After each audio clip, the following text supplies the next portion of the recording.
নমস্কার, আমি অ্যাস্ট্রোলজার দীপঙ্কর শাস্ত্রী বলছি। আরও একবার আপনাদের সামনে এলাম। আমরা জানি সামনে অম্বুবাচী। এই অম্বুবাচীতে আমরা কি কি করব, কি কি করব না। প্রথমে আগে আসি অম্বুবাচীতে কি কি করা নিষেধ আছে। প্রথমত,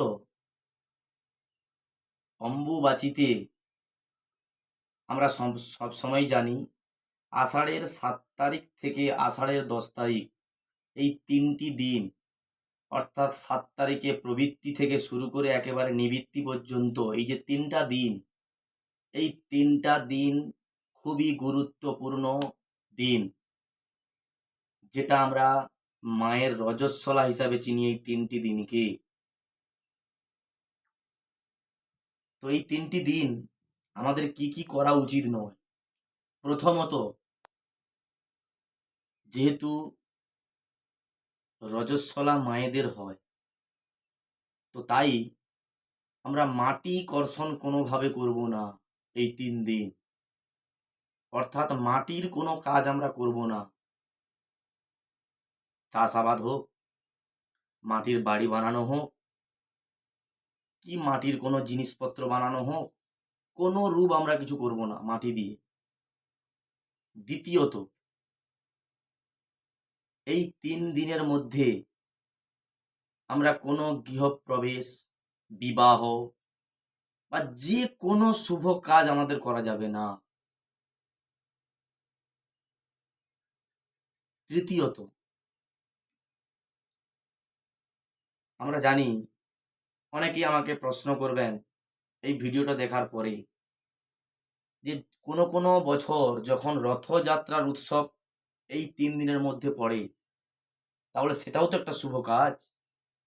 তাহলে সেটা কি করে করব?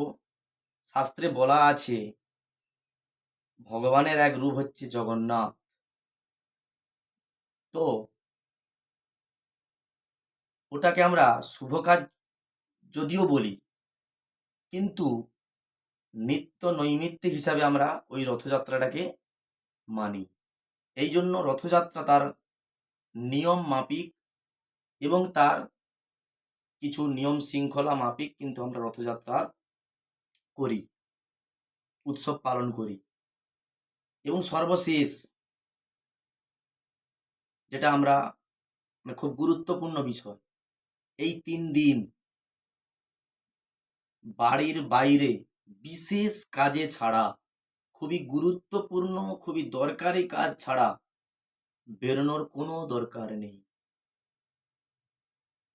এবং যতটা পারবেন ওই 3 দিন আপনারা নিজেকে সংযম থাকুন, নিরামিষ আহার করুন, বাড়িতে আপনাদের নিত্য নৈমিত্তিক যে ঠাকুর দেবতা আছে আপনারা আরাধনা করুন।